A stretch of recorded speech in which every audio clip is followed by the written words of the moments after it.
We provide you the platform to turn your dreams into reality. Give wings to your aspirations with KR Mangalam University.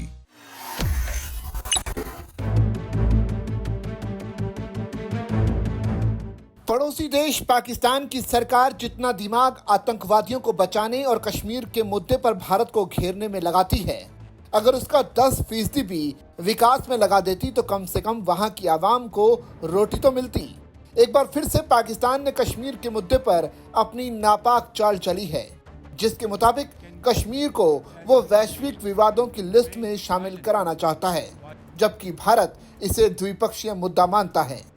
Pakistan को संयुक्त राष्ट्र सुरक्षा परिषद की 1 महीने की अध्यक्षता सौंपी गई थी, जो अब खत्म होने वाली है। संयुक्त राष्ट्र सुरक्षा परिषद में पाकिस्तान एक खुली बहस आयोजित करने जा रहा है, जिसमें वो वैश्विक विवादों को लेकर चर्चा करेगा। वो इस कोशिश में एड़ी चोटी का जोर लगा रहा है कि वो किसी तरह से इसमें कश्मीर के मुद्दे को शामिल कर ले।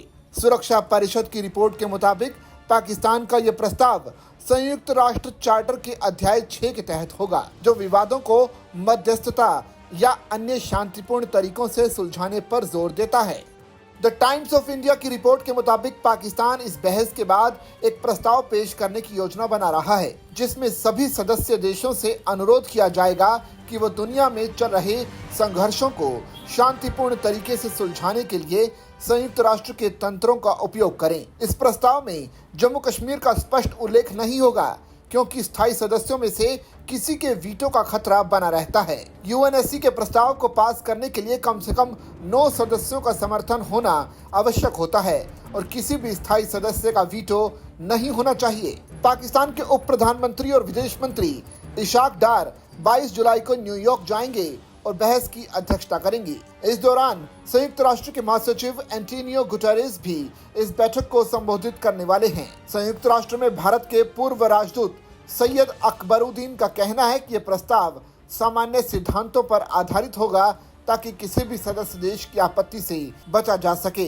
पाकिस्तान को यह भी पता है कि चीन को छोड़कर अन्य स्थायी सदस्य कश्मीर को द्विपक्षीय मुद्दा मानते हैं, जहां सदस्य देश यूएनएससी की शांति एवं सुरक्षा बनाए रखने के लिए भूमिका को स्वीकार करते हैं। वहीं ये भी जोर देते हैं कि किसी भी समाधान में देश की संप्रभुता और संबंधित पक्षों की सहमति का सम्मान जरूरी है। ये खुली बहस 5 मई को पाकिस्तान अपनी अध्यक्षता के दौरान संयुक्त राष्ट्र और इस्लामिक सहयोग संगठन के बीच सहयोग को बढ़ावा देने का प्रयास कर रहा है। इस खुली बहस के अलावा पाकिस्तान अपनी अध्यक्षता के दौरान संयुक्त राष्ट्र और इस्लामिक सहयोग संगठन के बीच सहयोग को बढ़ावा देने का प्रयास कर रहा है। आपको बता दें कि ओआईसी के 57 सदस्य देश हैं जो पाकिस्तान को अपना समर्थन देते हैं। जाहिर सी बात है, इन तमाम इस्लामिक कंट्रीज का पाकिस्तान को समर्थन है और इस लिहाज से पाकिस्तान चाहता है कि यूएनएससी के मंच का इस्तेमाल वो भारत के खिलाफ कश्मीर के मुद्दे को उठाकर करे, लेकिन भारत